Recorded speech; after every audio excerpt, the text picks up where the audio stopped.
ಸದ್ಗುರು Siddharudha ಮಹಾಸ್ವಾಮಿಗಳ ಶ್ರೀಚರಣಗಳನ್ನು friend ಮಂದಿರದಲ್ಲಿ ಸ್ಮರಿಸಿಕೊಂಡು ಹುಬ್ಬಳ್ಳಿ ಒಳಗೆ ಗಣೇಶ್ ಪೀಠ ಅಂತ ಹೇಳಿಕಾರ ಒಂದು ಪ್ರದೇಶ. ಆ ಗಣೇಶ್ ಪೀಠಿ ಒಳಗೆ ಜಡಿ ಮಠ ಅಂತ ಹೇಳಿಕಾರ ಒಂದು ಪುಣ್ಯಕ್ಷೇತ್ರ. ಆ ಜಡಿ ಮಠದೊಳಗೆ ಜಡೆಪ್ಪನವರು ಅಂತ ಹೇಳಿಕಾರಿದ್ರು. ಅವರು ಸಿದ್ಧಾರೂಢ ಸಮಕಾಲೀನರನ್ನ. ಜಡೆಪ್ಪನವರು ಬಹಳ ಕಡಕ್ಕಿದ್ರು, ಸಿದ್ಧಾರೂಢರು ಬಹಳ ಶಾಂತಿದ್ರು. ಹುಬ್ಬಳ್ಳಿ ಒಳಗೆ ಮಂದಿ ಮಾತಾಡ್ತಿದ್ರಂತ ಏನಂದ್ರ, ಇದ್ದಿದ್ದನ್ನ ಇದ್ದಂಗ ಕೇಳಬೇಕಪ್ಪ ಅಂದ್ರ ಸಿದ್ಧಾರೂಢ ಪೂಳ ಅಂತಕ್ಕೆ ಹೋಗಬೇಕು,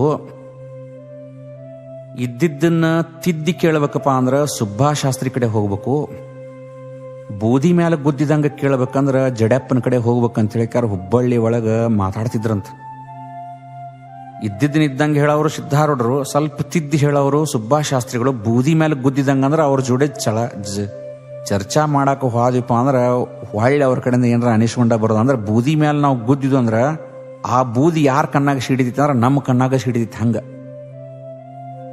ಒಬ್ಬವ ಸಿದ್ಧಾರೂಢ ಅಪೂಳ ಹಂತಕ್ಕೆ ಬಂದ ಮಧ್ಯಾಹ್ನ 2 ಗಂಟೆಗೆ. ಸಿದ್ಧಾರೂಢ ಅಪೂಳ ಏನ್ ಮಾಡಿದ್ರಂದ್ರ, ಯಾರೋ ಭಕ್ತರ ಅಕ್ಕಿ ಮಠಕ್ಕೆ ಕೊಡಾಕ್ ಬಂದಾಗ ಮಠದ ಬಾಗಲ್ದಾಗ ಅಕ್ಕಿ ಬಿದ್ದಿದ್ದು, ಅವ್ನ ಅಕ್ಕಿ ಆರಿಸುವ ಅಂತ ಸಿದ್ಧಾರೂಢರು ಕುಂತಿದ್ರು. ಒಂದು ಲಂಗೋಟಿ ಅಷ್ಟೇ ಇತ್ತು, ಬಿಸಿಲಾಗ ಕುಂತು ಬಿಟ್ಟಿದ್ರು. ಅವ ಬಂದು ಸಿದ್ಧಾರೂಢರಿಗೆ ಕೇಳ್ತಾನೆ ಏನಂದ್ರೆ, ಯಪ್ಪ ನನಗ ಮೈಮೇಲೆ ಹಂಗಿಲ್ಲ, ಒಂದು ಹಾಕೊಳಕ್ ಅಂಗಿ ಕೊಡ್ರ ನನಗ ಅಂದ ಸಿದ್ಧಾರೂಢರಿಗೆ. ಸಿದ್ಧಾರೂಢರು ಅಂದ್ರು, ಈಗ ನಾನು ತಾಯಿ ಸೇವೆ ಮಾಡಕತ್ತೀನಿ ನೋಡ್ರಿ, ಎಷ್ಟು ಅಂತ ಪರಮಾತ್ಮನ ಇದ್ರು ಸಹಿತ ಬಿದ್ದಿದ್ದ ಅಕ್ಕಿ ಕಾಳ ಆರ್ಸಾಕತ್ತಾರ, ಹೇಳಾಕ್ತಾರ ಇವತ್ತು ನನ್ನ ತಾಯಿ ಸೇವೆ ಮಾಡಕತ್ತೀನಿ, ಈಗ ಸದ್ಯ ನಿನಗೆ ಕೊಡ್ಬೇಕಪ್ಪ ಅಂದ್ರೆ ಇದನ್ನ ಬಿಟ್ಟು ಬರಾಕ್ ಆಗುದಿಲ್ಲ, ಮತ್ತೆ ಈಗ ಸದ್ಯ ಕೊಡಂದ್ರೆ ನಾವು ಒಂದು ಹಾಕೊಂಡಿದ್ ಲಂಗೋಟಿ ಐತು ಅದನ್ನ ಕೋರ್ಲಿಣ ಅಂತ ಕೇಳಿ, ಎಲ್ರಪ್ಪ ಬೇಡ ಹಂಗಂದ್ರೆ ಸಂಜಿಕ್ ಬಾ ಅಂದ್ರವ್ರು. ಸಾಯಂಕಾಲ 5:15 ಮಹಾಮಂಗಳಾರತಿ ಆಕತಿ, ಬಂದ್ ಬಿಡಪ್ಪ ಅಲ್ಲೇ ಕೊಡ್ತಾನಂದ್ರು. ಅವ ಅಲ್ಲೇ ಉಳ್ದ. ಸಿದ್ಧಾರೂಢ ಅಪೂಳ ಪ್ರವಚನ ನಡೀತಾ 5 ಗಂಟೆಗೆ ಮಹಾಮಂಗಳಾರತಿ 5:15 ಆತು. ಸಿದ್ಧಾರೂಢ ಅಪೂಳ ಮಂಗಳಾರತಿ ನೋಡ್ಕೊಂತ ಅವಾಗ ಎದುರಿಗೆ ಆ ಭಕ್ತ ಕಂಡ. ಮುಂಜಾನೆ ಅಂಗಿ ಕೊಡ್ತಾನಂತ ಹೇಳಿದ್ನಿ, ಒಂದು ಅಂಗಿಗೆ ಹಿಂಗಿ ಕೊಡ್ತಾನಂತ ಹೇಳಿದ್ರು. ಅವಾಗ ಇವ್ ಒಂದು ಅಂಗಿಗೆ ಹಿಂಗಿ ಕೊಡ್ತಾನೆ ಅಂದಿನ್ರಪ್ಪ, ಯಾರೇ ಒಬ್ರು ಭಕ್ತರು ಕೂಡ್ರಿ ಅಂತ ಹೇಳಿಕಾರ ಸಿದ್ಧಾರೂಢ ಅಪೂಳು ಭಕ್ತರಿಗೆ ಹೇಳಿದ್ರಂತ. ಅವಾಗ ಕಬೀರ್ ದಾಸರು ಏನ್ ಮಾಡಿದ್ರಂದ್ರ, ತಮ್ಮ ಮ್ಯಾಲ ಹಾಕೊಂಡಂತ ರೇಷ್ಮೆ ಅರಿವಿನ ತೆಗೆದ ಅಂಗಿ ಅವ್ ಕೊಟ್ಟು ಬಿಟ್ರಂತ. ಅದನ್ನ ಸುಟ್ರ 5 ತೊಲಿ ಬಂಗಾರ ಬರ್ತಿತ್ತಂತ, 10 ತೊಲಿ ಬೆಳೆ ಬರ್ತಿತ್ತಂತ. ಅಂತ ರೇಷ್ಮೆ ಅರಿವಿ ಅವ್ ಕೊಟ್ಟು ಬಿಟ್ರ. ಇವ ಸುಮ್ನ ಅದನ್ನ ಇಟ್ಕೊಂಡು ಹೋಗೋದು ಬಿಟ್ಟ ಸಿದ್ಧಾರೂಢ ಅಪೂಳಿಗೆ ಏನಂದ್ರ, ಯಪ್ಪ ನೀವು ಅಂಗಿ ಗಿಂಗಿ ಕೊಡ್ತೇನೆ ಅಂದಿದ್ರಿ, ಅಂಗಿ ಕೊಟ್ರಿ ಗಿಂಗಿ ಕೊಡ್ರಿ ನಂದವ್. ಅವಾಗ ಸಿದ್ಧಾರೂಢರಿಗೆ ಗೊತ್ತಾತ ಇವ ಬೇಕಂತ ಮಜಾ ಮಾಡತ್ತ ನಿಂದ್ರಂತ. ಅವಾಗ ಏನಂದ್ರ, ಅಂಗಿ ಬಿಟ್ಟ ಗಿಂಗಿಲ್ಪ, ಗಿಂಗಿ ಬಿಟ್ಟ ಅಂಗಿಲ್ಲ, ಅಂಗಿ ನನ್ನ ಕಡೆ ಇತ್ತು ಕೊಟ್ಟೇನೆ, ಗಿಂಗಿ ಜಡಿ ಮಠದ ಸ್ವಾಮಿಗಳ ಹಂತೇಕ ಐತಿ, ಜಡೆಪ್ಪನವ್ರ ಹಂತೇಕ, ಅಲ್ಲಿ ಹೋಗು ಅವ್ರು ಕೊಡ್ತಾರ ನಿನಗ ಅಂತ ಹೇಳಿ ಕಳಿಸಿರೋ. ಸೀದಾ ಅಲ್ಲಿಂದ ನಡ್ಕೊಂತ ಇದಕ್ಕೆ ಬಂದ್ಬಿಟ್ಟ ಗಣೇಶ್ ಪೇಟೆಗೆ ಸಿದ್ಧಾರೂಢರ ಮಠದಿಂದ. ಅಲ್ಲಿ ಸಂಜೆ 8 ಗಂಟೆ ಆಗಿತ್ತು. ಜಡೆಪ್ಪನವ್ರು ಎಲ್ಲಾರನ್ನು ಕರ್ಕೊಂಡು ಊಟಕ್ಕೆ ಕುಂತಿದ್ರು. ಇವ ಅಂಗಿ ಹಾಕೊಂಡು ಬಂದ, ರೇಷ್ಮೆ ಅಂಗಿ ಹಾಕೊಂಡ. ಯಾರಪ್ಪ ನೀ ಏನ ಎಲ್ಲ ಕೇಳಿದ್ರು. ಯಪ್ಪ ನಾ ಹಿಂಗ ಸಿದ್ಧಾರೂಢ ಅಪೂಳ ಹಂತಕ್ಕೆ ಹೋಗಿದ್ನಿ, ಏನಾಗಿದ್ದೆಲ್ಲ ಹೇಳಿದ. ಗಿಂಗಿ ನಿಮ್ಮ ಹಂತಕ್ಕೆ ಐತಂತ ಹೇಳಿದಾರ್ರಿ, ಕೊಡ್ರಂದ. ಮೊದಲ ಊಟ ಮಾಡ್ಬಾನಿ ಅಂದ್ರವ್ರು.